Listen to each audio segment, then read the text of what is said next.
¿Quiénes son los personajes detrás de la ciencia? Esto es Science Behind the Glass, Illuminating the Human Side. En este podcast mostramos el lado humano de los laboratorios y la ciencia. Científicos comparten experiencias personales y discutimos su significado desde diferentes perspectivas y campos de investigación. Bienvenidos a Science Behind the Glass, podcast donde exploramos el lado humano de la ciencia y la narración. Hoy estamos emocionados de contar con Rafael Giordano, talentoso cineasta y director de fotografía de Nápoles, Italia, quien ha dado vida a algunas de las historias más cautivadoras a la pantalla. El trabajo de Rafael lo ha llevado desde la selva tropical peruana hasta los profundos desiertos de Uluru, Australia, capturando la belleza y complejidad del mundo natural. La perspectiva única de Rafael está moldeada por sus diversos antecedentes culturales y sus experiencias globales. Tiene una licenciatura en realización cinematográfica del Svenska Film Institute y una maestría en cinematografía y postproducción de la Universidad de Greenwich en Londres. Su trabajo con ONGs como Greenpeace y Rainforest Foundation destaca el impacto del cambio climático y aboga por los derechos indígenas y la justicia social. Documentó la colaboración entre el artista chino Xu Xiaoping y el pueblo Anangu, y explora la crisis migratoria europea en su proyecto actual. A lo largo de su carrera, Rafael ha filmado en lugares desafiantes y ha creado películas impactantes. Su trabajo se ha exhibido en prestigiosos festivales de cine, incluido el Festival de Cine de Melbourne, el Festival de Cine de Londres y el Festival de Cine de Cámara Image Cinematography. Ha contribuido también en importantes películas y series de televisión para productoras como HBO, Netflix, Paramount y Fox Pictures. Con su experiencia en cinematografía, Rafael captura imágenes impresionantes que transportan a los espectadores a nuevos mundos emocionantes. Hoy nos sumergimos en las experiencias, los desafíos y las inspiraciones detrás del notable trabajo de Rafael Giordano. Además, cabe resaltar que Rafa es parte de nuestro grupo de podcast y quien nos ha estado ayudando muchísimo con las promociones, la página oficial y con todo su talento. Rafa, gracias por estar aquí. Es un honor estar aquí. Muchas gracias a los dos. Gracias, Rafa. Para empezar, nos gustaría que nos hablaras de tu viaje en el mundo del cine. ¿Qué te inspiró a convertirte en cineasta y director de fotografía? Cuando creciera, yo siempre respondía, hoy quiero ser científico. Crecí en Nápoles, Italia, al sur de Italia. Es un lugar único. Tuve el privilegio de crecer allí porque es un lugar visualmente único. Tienes una cultura muy rica y es una de las ciudades más antiguas del sur de Italia. Ha sido habitada desde la antigua Grecia. Hay un montón de cosas visualmente estimulantes. Así que de niño tuve el privilegio de estar expuesto al arte durante toda mi infancia.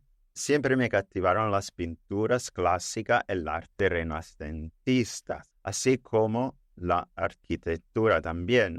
Eso es muy importante en mi trabajo, porque no es solo la paleta de colores, sino también la forma en que se componen las cosas, ¿sí? Todo ello me remite a mi infancia en Nápoles, porque tiene una paleta de colores única y los colores reflejan emociones. Como director de la fotografía, siempre intendí comunicare con el público visualmente, mediante movimiento de cámaras o colores o iluminación. Me interesé mucho por los cines y las películas independientes que se producían en Suecia. Soy un grande admirador de Roy Andersson, un director sueco, y me captivó su estilo de edición y su forma de dirigir. Así que busqué quién era el editor de sus películas y resultó que daba clase a la Universidad de Suecia. Así que decidí continuar mis estudios allí. Fue un poco difícil porque tuve que aprender el idioma. Estaba tan captivado, apasionado, interesado por el cine. Casi me absorbió por completo. Solo pensaba en hacer cine, en producir películas. Después de terminar la licenciatura, me tomé en descanso en mis estudios y decidí poner en prácticas mis habilidades. Así que tuve la suerte de estar en Ámsterdam, donde está la sede de Greenpeace International. Así que empecé a trabajar para Greenpeace. Primero como documentalista de vídeo. Tuve la suerte de estar en las manos de dos productores de vídeo muy cualificados. Una de ellas es Lucy Campbell, que me guió mucho en mis inicios en mi cine documental. Después de eso me metí en un máster de dirección de fotografía. Así que me especialicé en el campo de cine y dentro de la dirección de fotografía me especialicé en efectos de cámara. Se trata de una técnica de filmación muy antigua que consiste en hacer efectos especiales que no se hacen por computadora, sino que es hacer con la cámara. Y mi trabajo me ha llevado a diferentes partes del mundo, ¿sí? Eso suena muy interesante y tienes una gran inspiración de todas partes. Y además estoy bastante segura de que tienes gente que te inspira a seguir tu camino. ¿Cuáles han sido los mayores retos a los que te has enfrentado al hacer documentales? Documentando comunidades y los lugares que has visitado. ¿Cuáles han sido esos retos y cómo los has superado? Sí, sí, he trabajado en diferentes regiones del mundo, como comunidades indígenas, incluso aquí donde resido ahora en Australia. En Uluru hay una comunidad que se llama Mutijulu, que son los guardianes de Uluru, una formación rocosa que está más o menos al centro de Australia. También tuve la oportunidad de filmar otras comunidades en Sudamérica, en Perú, con los Ashánica, o en Ecuador, con los Shuar. Bueno, el reto es, por supuesto, el acceso. La mayoría de estas comunidades, especialmente en la región amazónica, el acceso es bastante difícil y mucho de ello implican intricadas formas de llegar a ellas. Y como la mayoría de estas comunidades, por desgracia, lo que hacía y era documentar sus luchas, cómo se están viendo afectadas, principalmente por el cambio climático o cómo la globalización afectaba a su sustento. Así que a lo largo del río N, la cuenca amazónica peruana, hay un grupo de las tribus ashuánicas que viven en el largo de allí y empresa multinacional quería construir una presa hidroeléctrica en esa región para llevar energía al otro lado del Brasil. Por supuesto, es una devastación para el ecosistema, ¿sí? No solo para el sustento de la comunidad, y quitarles el agua es nefasto para ellos, ¿eh? Y como están tan alejados, desgraciadamente, estas grandes entidades se aprovechan de esa situación, ¿eh? Y la corrupción tiene mucho que ver. Y no solo digo que esto ocurra en Latinoamérica.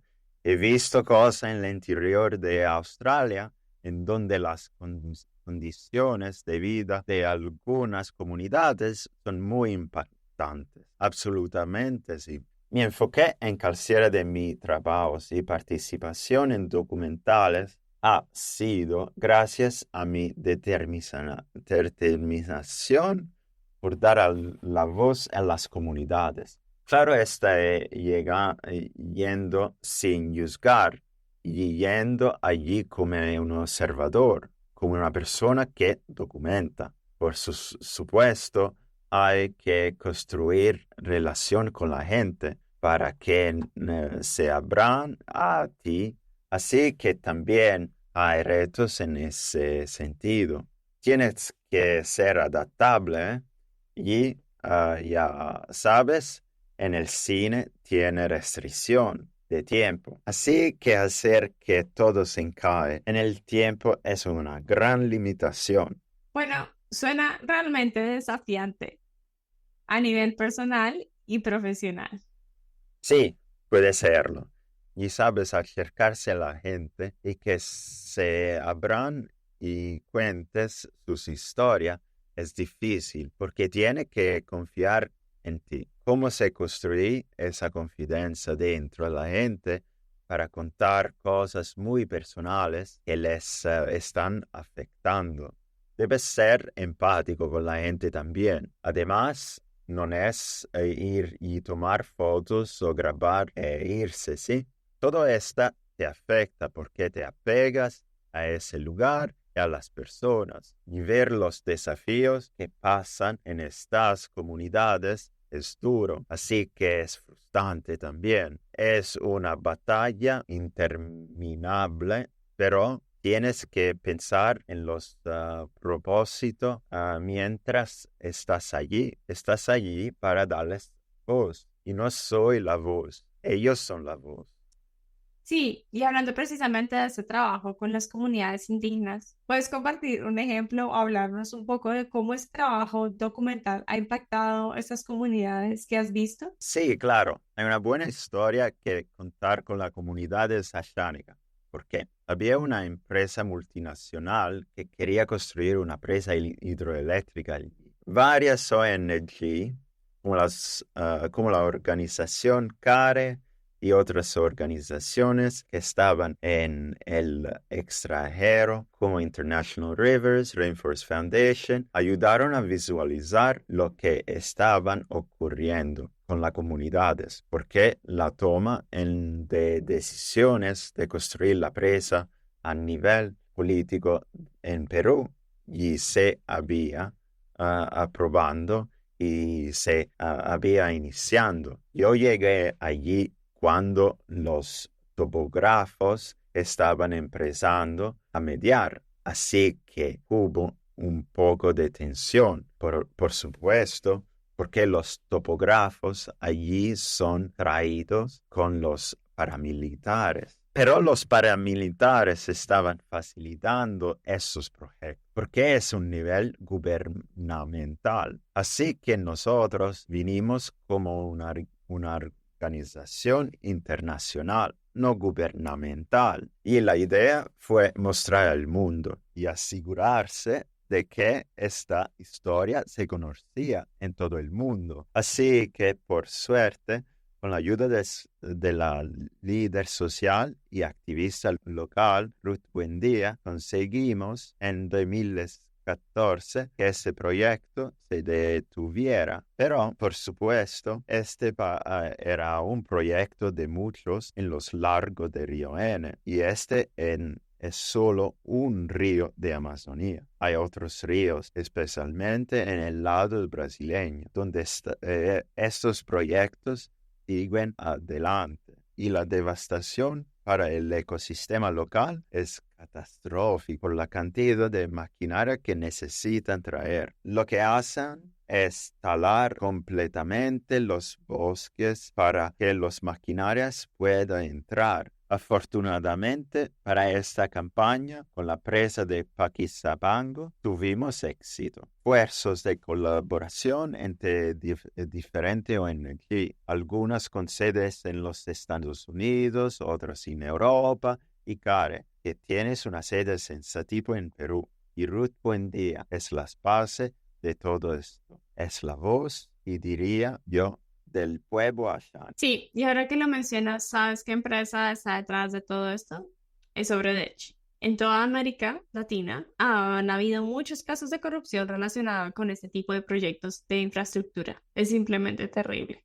Sí, se podría decir que nuestro trabajo ayudó a mostrar el punto de vista de las comunidades locales y ejerció presión sobre las instituciones gubernamentales que ya contaban con este permiso para este tipo de proyectos de infraestructuras. Por lo tanto, la presión internacional debe ser fundamental en ese tipo de proyectos. Ese es el objetivo especialmente para el cine documental medioambiental. A veces contar con la participación de famosos ayuda porque llega en mejor número de personas. Cuando más conocimiento global haya, más presión habrá a nivel internacional, porque a nivel nacional, si solo Perú supiera de eso, este proyecto habría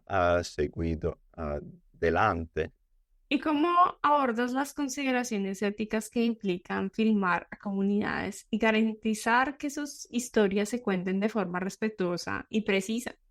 Cuando grabamos, las comunidades revisó las imágenes y decidió qué podía mostrar o qué no. Y también es construir la confianza con la gente, porque una vez que empiezas a construir confianza con una persona como tal, esta empieza a abrirse a ti, porque si solo entras y sabes, nosotros los cineastas tenemos muy mala reputación de entrar, coger las imágenes e irnos. Pero en realidad todo el proceso podía ser el llegar al lugar sin filmar nada. Eso permite que construir una relación con la gente y llegó sin empezar a filmar. Hacer documentales es completamente diferente a hacer películas, son mundos completamente diferentes. Cualquier variable te puede caer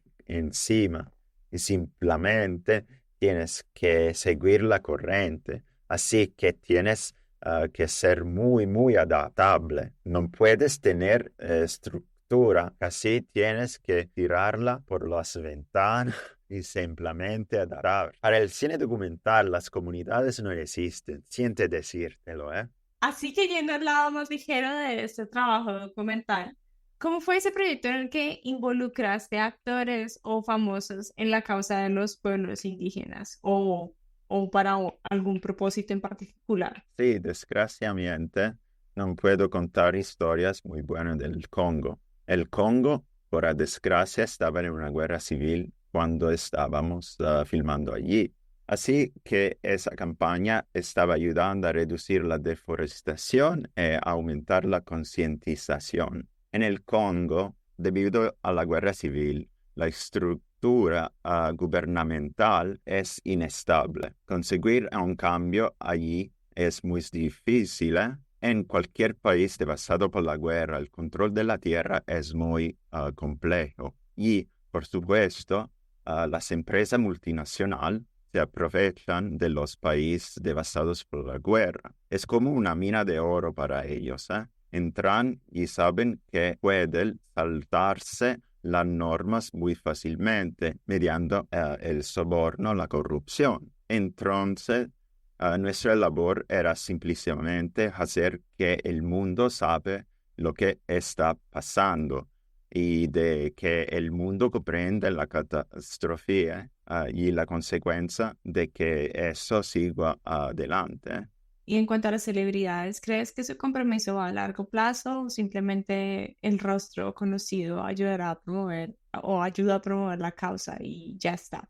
Bueno, es interesante porque, por ejemplo, la Fundación Rainforest fue fundada por Sting y su esposa, así que es una asociación duradera y exitosa que utiliza fondos privados.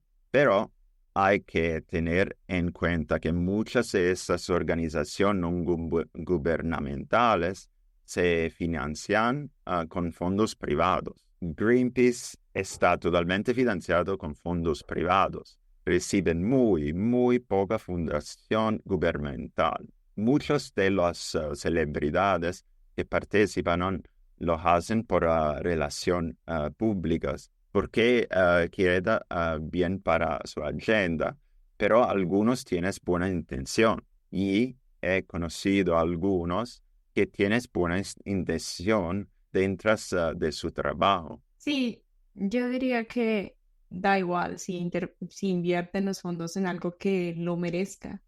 Y como cineasta, ¿cómo integras tu visión artística con tus objetivos para crear una obra impactante? Pues se trabaja mano a mano con un director para crear el aspecto visual de la película, pero no solo con el director, porque si estás trabajando en una película de cine, tienes un director artístico y tienes un director de vestuario. Así que el director de la fotografía tiene un punto realmente importante porque lo que están tratando de hacer es traducir la visión del director visualmente. Tiene que colaborar con los diseñadores de vestuario en cuanto a los colores, qué colores hay que utilizar y qué textura, porque transmite, por supuesto, emoción. Ciertos colores que usamos, ciertas paletas, así que trabajamos mano a mano con la dirección de arte. La dirección de arte, de nuevo, con los colores, las texturas y la composición de cómo dispones las cosas, ¿sí?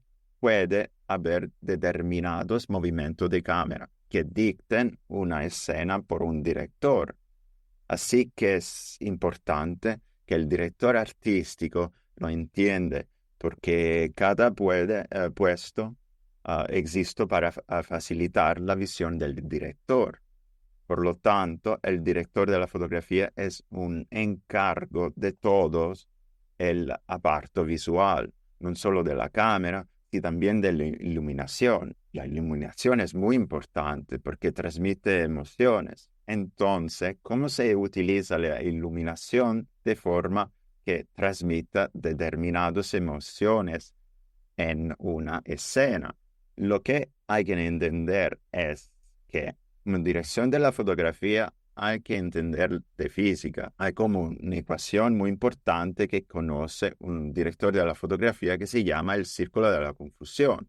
Así que es desde el plano de la imagen hasta donde está tu objeto.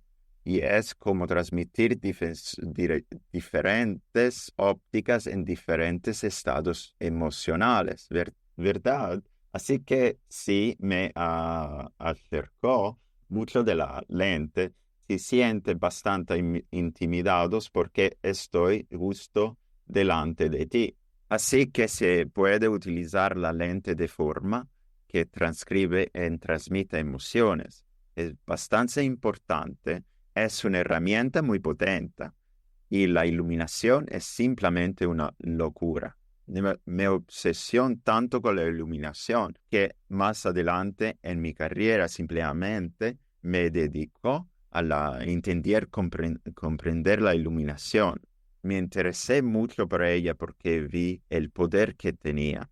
Mucha gente que ve películas no se fía en estas cosas, pero todo se deriva de cómo producimos pequeñas conexiones que tenemos con las escenas y las personas. Todo se deriva de nuestra experiencia en la vida, cómo los acontecimientos clave de nuestra vida han mappando cosas en nuestra subconsciente con los que nos conectamos. Entonces, cómo se activan estas cosas como creativo es bastante interesante porque puedes realmente cultivar a tu público y puedes dirigirlo de maneras que con suerte crea una conexión. Muy interesante. ¿Y cómo transmites las emociones por tu activismo y los objetivos que tienes en el documental? Por ejemplo, la luz que utilizas en cada momento. Sí, claro. En un documentalista es un equipo más pequeño, así que tratas de encontrar puntos concretos del día en los que puedas filmar escenas. Un punto concreto del día que los cineastas conocen como la hora mágica es el atardecer porque hay colores más dorados. Así que la iluminación más cálida transmite como más calidez de emociones para evitar las luces de mediodía porque es bastante fuerte, pero puede que esa iluminación y composición puede transmitir emociones tensas. Son solo herramientas. Es como si tuviera una baraja de cartas y dice, así puedo usar ese truco. Sí, es muy chévere o muy bonito cuando estás viendo una película de cualquier producto visual y ves una escena que te conmueve, pero no sabes exactamente por qué te conmueve. Y cuando piensas en todo esto que nos estás explicando, la luz, los ángulos, los movimientos de cámara, hay una lógica en ello y la estética de la misma y cómo conecta con tus emociones. Eso es muy, muy emocionante. Y entre esos proyectos en los que has trabajado, ¿tienes alguno favorito o que tenga un significado particular? ¿Puedes contarnos o compartir algo sobre esto? Es difícil elegir solo un proyecto favorito, algo que todavía está en progreso, en el que he estado trabajando durante muchos años. Comenzó en 2015. Se trata de la crisis migratoria que hubo en Europa. Entonces estaba documentando la afluencia de refugiados que llegó a Europa, no solo de la Siria, devastada la guerra en ese momento, sin que también algo que me interesó bastante fue la influencia de migrantes que llegaban por el Mediterráneo, porque esa migración provenía del norte de África o incluso más adentro de África. Entonces, eso realmente me interesó porque muchos de esos migrantes venían en botes a Libia y algunos de ellos simplemente estaban, ya sabes, usando todos los ahorros de su vida para llegar allí. Es un proyecto que todavía está en procesos y estoy tratando de crear para la audiencia un punto de vista diferente sobre las fronteras. Las fronteras son las cosas interesantes que han definido predominantemente en las regiones del Nordáfrica y Europa después de la Segunda Guerra Mundial. Pero no solo las fronteras que conoces geográficamente, o las fronteras que se han establecido, hechas por el hombre, sin que también existen fronteras invisibles que están tratando de controlar el movimiento de personas. Es un proyecto que me gusta mucho y aún es un trabajo en procesos. Es análisis de la migración de personas que primero se deben, por supuesto, de los conflictos. En segundo lugar, el clima. Las gentes están abandonando países debido al cambio climático. Así que el clima está haciendo que ciertas partes del mundo sean menos habitables. Entonces, por supuesto, obliga a la gente a buscar una vida mejor. Sí, la crisis migratoria aún continúa y seguirá, lamentablemente. ¿Y cómo ha sido la transición que has hecho entre los documentales y las películas? ¿Qué aspectos destacados o conclusiones clave has obtenido de cada tipo de trabajo? Lamentablemente. Sí, como probablemente se habrán dado cuenta, lamentablemente hacer documentales es bastante agotador porque las historias son bastante duras. Así que estaban buscando trabajar en películas. Tuve la suerte de que después de mi maestría tuve la oportunidad de trabajar en películas en Pinewood Studio, que es uno de los estudios más antiguos y grandes en el Reino Unido de Londres. Ese mundo es diferente. Hacer documentales porque las películas tienen equipos enormes. Entonces, esa es una producción realmente grande. Puede ser un periodo de tiempos más largo, que podía ser de 6 a 8 meses, con equipos de 400 personas a veces. Y cada uno tiene un papel muy específico en la producción de la película. Viniendo del cinema documental, que es muy arbitrario, depende de tu propio juicio y de alguna manera es muy poco estructurado, a uno muy estructurado. Lo llamo una máquina bien engrasada, la industria cinematográfica. Pero, por supuesto, allí se encuentra creativos y técnicos interesantes. Primero, porque para la industria creativa es difícil para muchos de nosotros conseguir trabajo. Es muy competitivo. Entonces la industria cinematográfica es un primer trampolín para que algunos creativos consigan trabajos y obtengan experiencia. imprese de una manera muy poco ortodoxa, porque empecé a hacer documentales antes que películas. Por lo general es al revés, o nunca se cruzan. Pero sí, algunas películas divertidas. Cuando trabajé en el Reino Unido, tuve la suerte de trabajar en la trilogía de Los Caballeros Oscuro, o The Dark Knight Trilogy en inglés. Fue una de las películas con mejor presupuesto, aproximadamente $500 millones.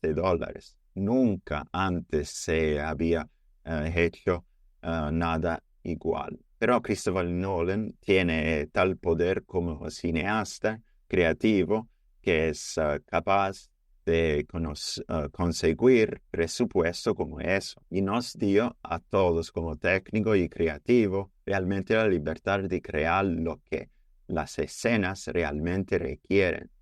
Por lo general, la película tiene un presupuesto muy limitado, pero para una película como esa, ya sabes, cualquier cosa que realmente quisieras hacer, podías hacerlo. Así que es divertido estar en el set porque haces una especie de familia con todos con los que trabajas allí. Son días largos, es muy acelerado y se vuelve como una comunidad muy unida de personas apasionadas dentro del mundo creativo. Entonces, por supuesto, tuvo sus desafíos. Christopher Nolan es realmente específico y, sabes, un cineasta exigente. Wow, qué emocionante. Pues suena interesante. Y bueno, en este podcast es sobre ciencia. Entonces, ¿cómo crees que los documentales y las películas impactan la ciencia? Creo que como medio la relación de documentales es muy importante para la ciencia, porque es como si estudios como científico le estuvieran haciendo para un público más amplio. Entonces es importante como medio y sabe cómo hacer cine o documentar como una vía a llegar en el público general. Entonces, sé que ustedes están bastante involucrados en la investigación que están haciendo, pero es realmente importante que transmitir eso al mundo en general también, porque la gente realmente no comprende el mundo natural que nos rodea y nos afecta en todos los niveles. Creo que es una herramienta realmente importante para usar y les sugiero a muchos científicos que lo exploran. Lo que tratamos de hacer es entender lo que el científico está tratando y de transmitir y facilitamos todas las herramientas que están a su disposición para comunicar ciencia. Así que creo que eso es algo significativo y muchos científicos debieran explorarlo como una forma u otra.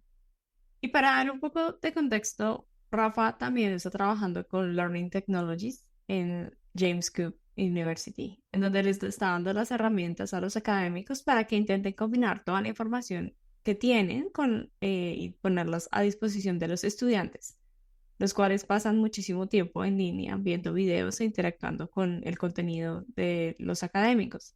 Los académicos intentan conectar con los estudiantes y es importante entender qué herramientas diferentes o cómo se pueden estimular a los estudiantes para aprender un contenido apropiado. Exacto. Son solo diferentes herramientas que están a nuestra disposición. Entonces, si estamos tratando de mostrar visualmente y sabes temas particulares de que estás investigando, puede ser muy importante de alguna manera para transmitir a un público más amplio o incluso a un público que tienes menos tiempo para dedicar al consumo de contenido. ¿Y te gustaría compartir una historia en la que desafiaste las reglas o las limitaciones culturales para comunicar o filmar la realidad de una situación?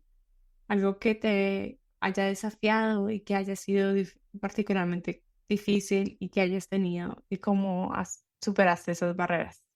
Sí, la última guerra que hubo en Gaza fue creo en el 2014. Decidí que tenía que ir allí simplemente porque quería documentarla. Entonces quería llegar a Palestina por ir a Hebrón, porque tenía un contacto allí y necesitaba llegar a la región palestina.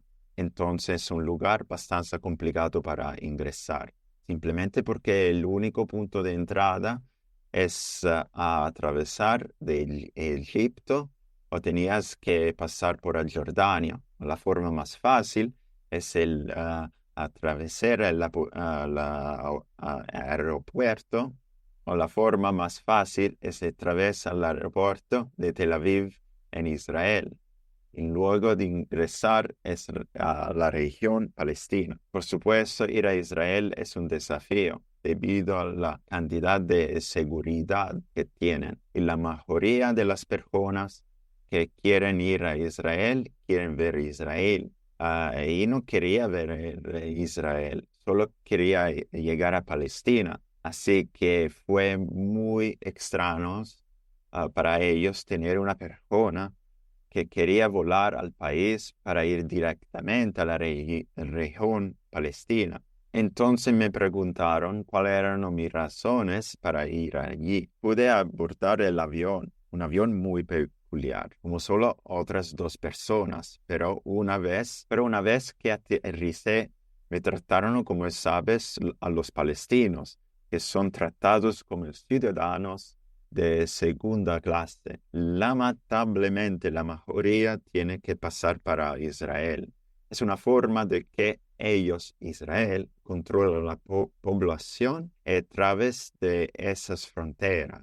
Entonces, una vez que aterrizas a Tel Aviv, te llevan a dos habitaciones. Una habitación es solo para Israel o turistas. El otro es para palestinos.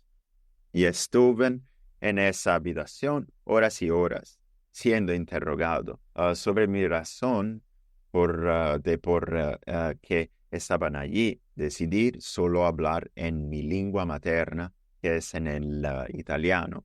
Entonces le dije, solo hablo italiano y podemos conversar en italiano si te sientes cómodo. Podría decir que el personal de seguridad se sintió bastante incómodo al hablar y me pidieron varias veces de hablar en inglés.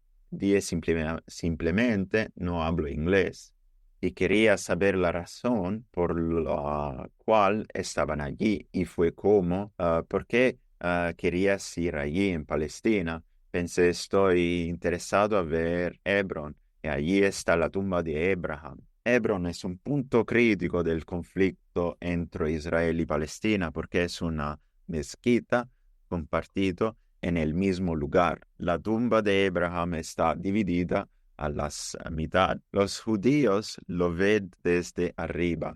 Los musulmanes palestinos lo ven desde abajo y están luchando para eso. Así que obtuve acceso fuera de Tel Aviv, tomé un taxi hasta Jerusalén. El muro de los lamentos define el muro, la frontera entre las dos tierras. Me subí en un auto y le dije a las personas, necesito ir aquí.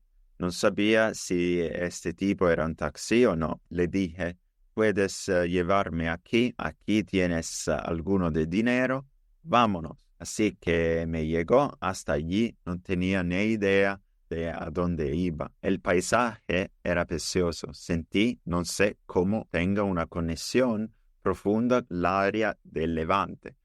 El área del Levante es Siria, Líbano y, sabes, ahora Israel y Palestina. No lo sé. Así que me sintió muy relajante todo el viaje hasta allí. De todos modos, llegó a Hebrón y me recogió el contacto a la persona por la que iba allí. Y sí, fue el momento interesante allí, documentó todos allí. Por supuesto, no podía decir realmente para qué iba, pero sí, tengo muchas historias como esa.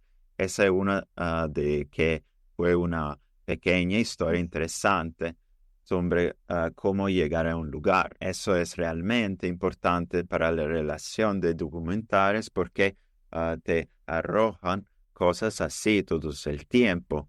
Es como, tienes un problema que resolver en el acto. ¿Cómo lo haces? ¿Cómo llego allí? No hablas el idioma. ¿Estás bien? Comunicante con las manos. Rafa, muchas gracias por aceptar la invitación y gracias por compartir todas estas experiencias. Gracias por invitarme, Linda y Dani. Entrevista interesante.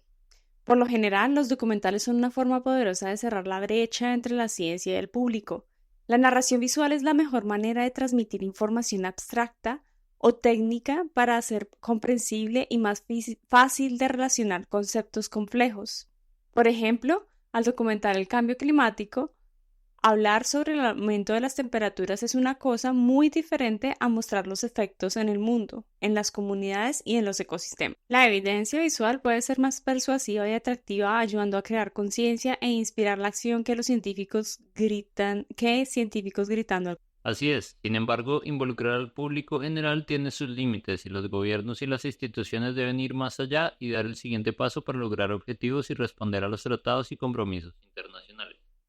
Sí, es cierto. Y ahora la precisión y las perspectivas imparciales son difíciles de manejar al hacer documentales.